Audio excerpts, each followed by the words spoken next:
Hey guys, welcome to the course. This is an introduction to digital compositing by myself, Alex Hanneman. So this is just a quick overview of the course.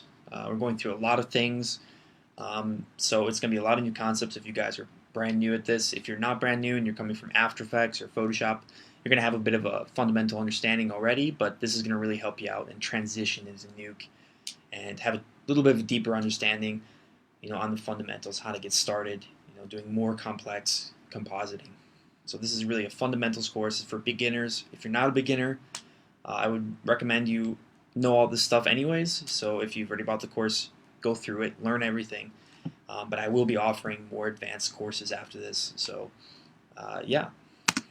So what you'll be able to do, you'll be able to color correct images, know the controls, know how to navigate Nuke.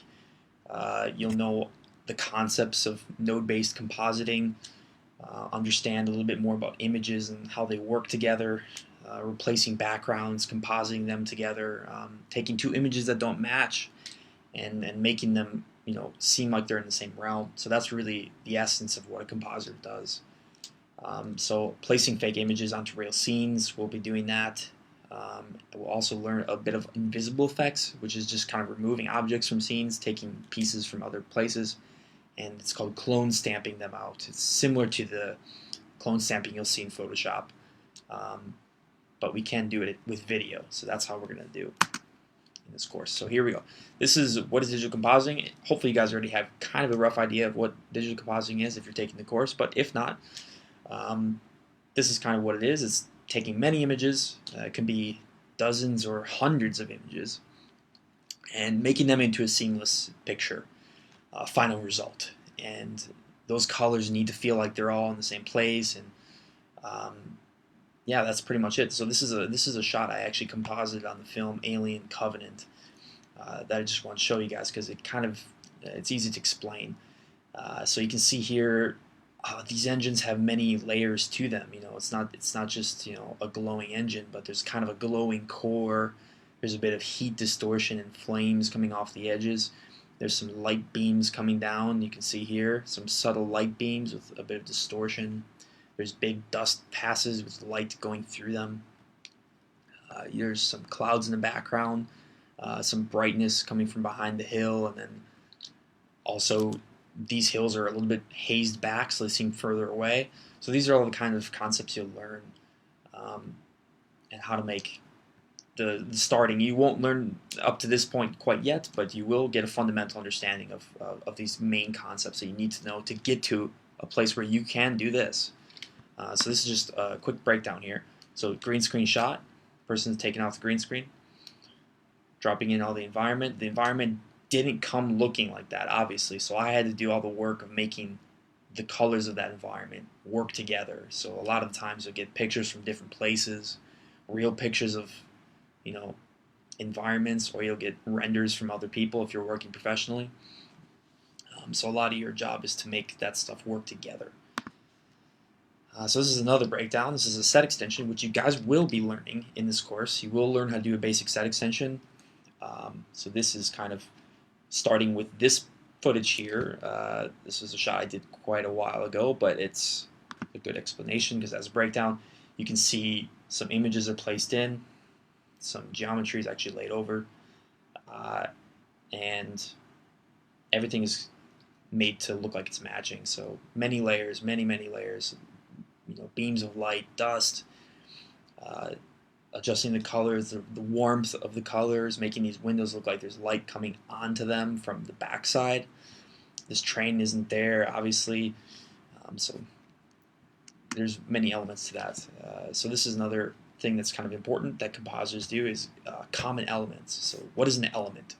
An element is something that adds, it's usually particles or atmosphere or little things that can be added to scenes to make them more exciting. So examples of that would be, well, here, this is a good example of atmosphere. So clouds, mist, anything like that, a lot of times compositors are adding. So if you're working on a project, you want to add some rolling fog to make it feel like a creepy scene or something like that, you can do that. You can get footage of clouds and you can you can remove the backgrounds and kind of mix them in together in different ways to make it look like that. Or if you have this scene with the clouds over here and you want to add something in that scene, let's say a ship or something like that, you're going to need to understand, if you look at the highlights of the clouds where they're brighter, it's a bit more yellow, and then the shadows are a bit more blue. So your job is going to be matching those colors to make those new objects you're putting in feel like it matches. So if there's a Iron Man is flying there, or a jet is flying there, you're going to need to understand those fundamentals. So these are some more things here. So fire is a big one. If you're doing engines, if you're doing, let's say a bomb gets dropped or some bullets, everything like that. Heat distortion, you can see if you look above the fire, there's a bit of weird distortion going on, and that happens with really hot things. You'll see distortion, refraction of the light. So compositors can simulate that effect as well.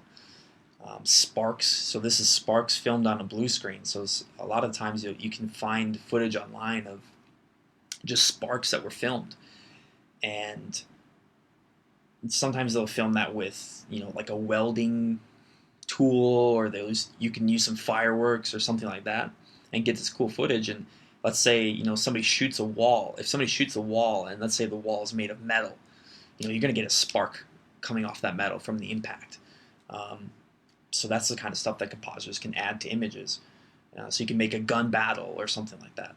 Water's another one. You can add some fake water onto surfaces, make it look like it's raining, etc. This is more stuff, really common stuff that compositors are doing. So on the left here, you see these are called God rays. And what a God ray is, it's just a term that compositors, I don't know if it's a made-up term, but a God ray is basically just a beam of light coming from a light source. And usually the light is passing through kind of an atmosphere. So this can be smoke or mist. It happens over mountain ranges frequently. So you'll see God rays in those kind of situations, and it happens a lot. And a lot of cinematographers will use them to make scenes more dramatic. Here on the top right, you can see some dust added. This is probably real dust, but compositors will add dust to scenes. Lightning, anything that glows, compositors love it because we get to add light bouncing around the scene. So you might have this lightning bolt, but it needs to be glowing, and it also needs to be affecting the clouds around it. So if you're adding that lightning bolt, you need to understand that not only is it glowing, but it's casting light onto the objects around. So you'll learn about color balancing, color grading. We'll get into this stuff a bit more. So this is an example of color grading. So you see an original image on the left here, and a color graded image on the right. So color grading, a grade is just like an overall color. It's kind of like an Instagram filter, but much more advanced, because you're really getting to the colors of different things, adjusting the colors to be more appealing. So you can see here some of those windows were added. The sky in the background was replaced with a more appealing sky, dramatic sky in the color temperature. So you'll understand most of these things. So this is just an image showing you kind of how it's all layered together. Compositors usually work in what's called a 2.5D space.